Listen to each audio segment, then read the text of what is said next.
क्या करें, कैसे करें CUET PG 2025 की प्रिपरेशन स्टार्ट।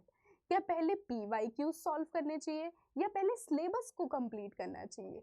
है ना, है ना, आपके मन में भी ये सारे सवाल हैं ना? तो don't worry, I am with you, I am your educator Sudha and welcome to CUET PG under 24/7। तो आज मैं आप लोगों को कुछ फ्यू टिप्स एंड ट्रिक्स बताने वाली हूँ जो कि आप लोगों को फॉलो करनी है फॉर CUET PG 2024 और जो आपको फॉलो नहीं करनी अपने एग्जाम के लिए। ओके, तो सबसे पहले तो आपका ये सवाल होगा कि एग्जाम कब है, क्या होगा, कैसे होगा। तो इसके लिए ऑलरेडी डिटेल में वीडियो बना रखी है मैंने, तो आप वो जाकर चेकआउट कर सकते हैं। नेक्स्ट क्वेश्चन आप लोगों का ये होगा कि एक्चुअली में हमें कैसे प्रिपरेशन स्टार्ट करनी चाहिए। क्या हमें सबसे पहले प्रीवियस ईयर क्वेश्चन पेपर को सॉल्व करना चाहिए या सबसे पहले हमें अपना सिलेबस कंप्लीट करना चाहिए जो कि हमें NTA ने दिया है। NTA की ऑफिशियल वेबसाइट पर जो सिलेबस है, क्या पहले सिलेबस कंप्लीट करें या पहले प्रीवियस ईयर क्वेश्चंस को देखें, उन्हें समझें, उन्हें सॉल्व करें। तो आपको मैं सिंपली यही सजेस्ट करूंगी कि आपको कुछ नहीं करना, बस आपको सबसे पहले उठा लेना है लेटेस्ट 2024 का एक क्वेश्चन पेपर आप लोगों को उठा लेना है। उसको सॉल्व करने नहीं बैठना है, just go through the question paper. Exactly आपको समझना है एग्जाम पैटर्न को, आपको समझना है कि कौन से टॉपिक से, कौन से ऐसे यूनिट्स हैं जहां से एग्जाम में क्वेश्चंस पूछे जाते हैं। जस्ट एक बार आप उस क्वेश्चन पेपर से गो थ्रू करेंगे तब you will get to know कि कौन से ऐसे टॉपिक हैं जिनके ऊपर आपको मेजरली फोकस करना है एंड कौन से ऐसे टॉपिक हैं जिनके ऊपर आपको फोकस करने की थोड़ी सी कम जरूरत है लेकिन थोड़ी सी कम जरूरत है। तब आप लोगों को पता चल जाएगा कि आपके सिलेबस में आप लोगों को कितना टाइम कौन से टॉपिक पर, कौन से पर्टिकुलर टॉपिक पर, कौन से पर्टिकुलर यूनिट पर आप लोगों को कितना टाइम देना है। पता चल रहा है कि आप कोई ऐसा, आप Indian writing in English topic लेकर बैठे हो या आप लैंग्वेज थ्योरी आप पढ़ रहे हो, क्वेश्चन आना है एक उससे और आपने 10 दिन लगा दिए हैं उस टॉपिक को कवर करने में। ओके, तो आपको सोच समझ के और अपना टाइम ना वेस्ट करते हुए आप लोगों को अपनी पूरी प्रिपरेशन करनी है। तो सबसे पहले आप लोगों को PYQ सॉल्व करना है, एक ही PYQ सॉल्व करना है just to understand the pattern और जस्ट टू अंडरस्टैंड कि कौन से टॉपिक से लेटेस्टली क्वेश्चन पूछे गए हैं। एंड नेक्स्ट थिंग अगर मैं बात करूं तो दिस इज द डू, ये आप लोगों को करना है and this is the don't.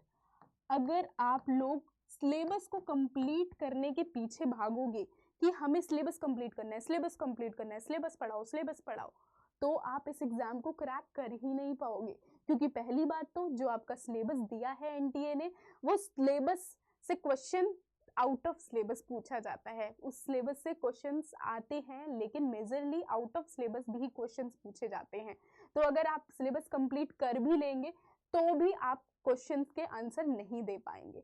तो आप लोगों को सिलेबस के अकॉर्डिंग नहीं, आप लोगों को लेटेस्ट पैटर्न के अकॉर्डिंग अपना एग्जाम अप्रोच बना के चलनी है। नो, इसके अलावा मेजर मिस्टेक्स क्या करते हो आप लोग, ये मैं आप लोगों को बताती हूँ। आप लोग क्या करते हो कि आप लोग रूट लर्निंग में बिलीव करते हो। रूट लर्निंग क्या होती है? रट्टाफिकेशन, यानी कि हमें कुछ भी अगर करना है, कुछ भी एक पर्टिकुलर टॉपिक याद करना है तो हम रटने में लग जाते हैं। अब सोचो कि सिलेबस इतना बड़ा है, इतना लेंथी है, आप लोग कितना रटोगे, कितने राइटर्स के नेम, उनके वर्क्स, कितना कुछ, कितनी पोएट्स, कितनी पोइट्रीज आप लोग नहीं याद कर सकते। तो सिंपली आपको क्या करना है, स्मार्ट वर्क लगाना है। आप लोगों को सिंपल स्ट्रेटेजीज यूज करनी है जो कि मैं आप लोगों से अपनी वीडियोस में शेयर करती रहती हूँ।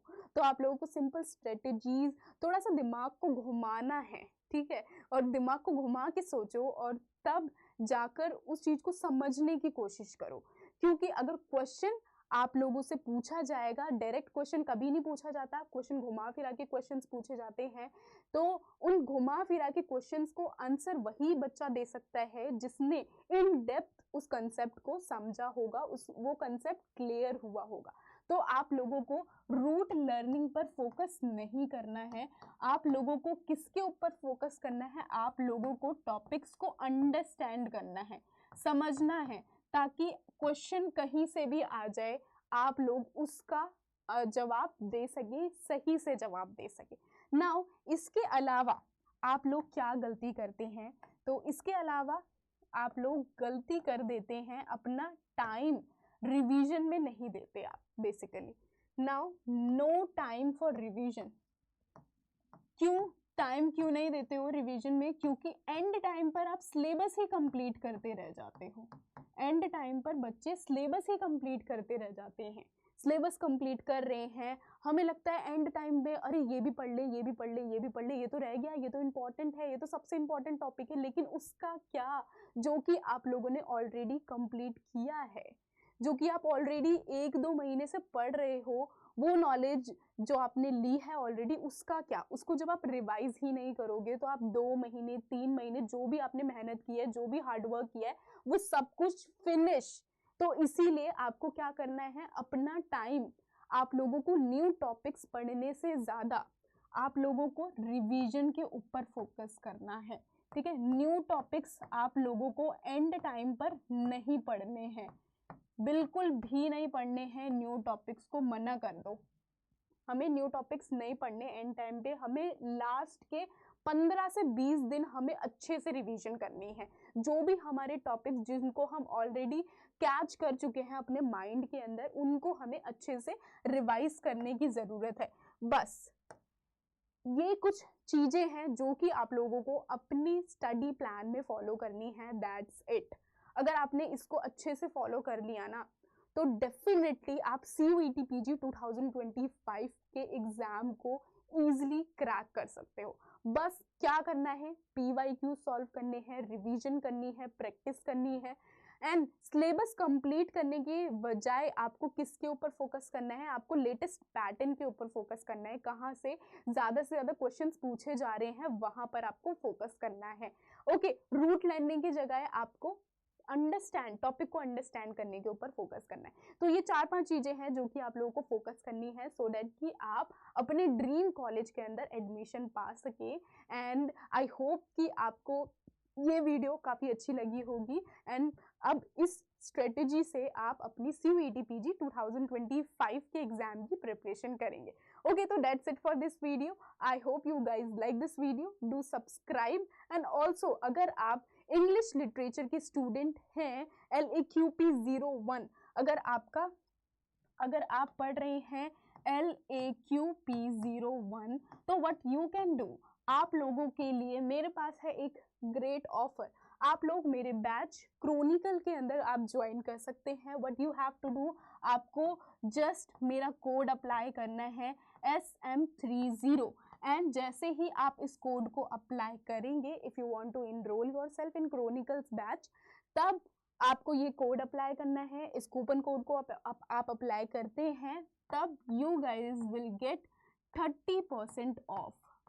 आपको एक्चुअल प्राइस से 30% ऑफ में आपको मेरा बैच मिल जाएगा, जिसके अंदर हम सारी की सारी चीज़ें इन डिटेल में पढ़ने वाले हैं इंग्लिश लिटरेचर के।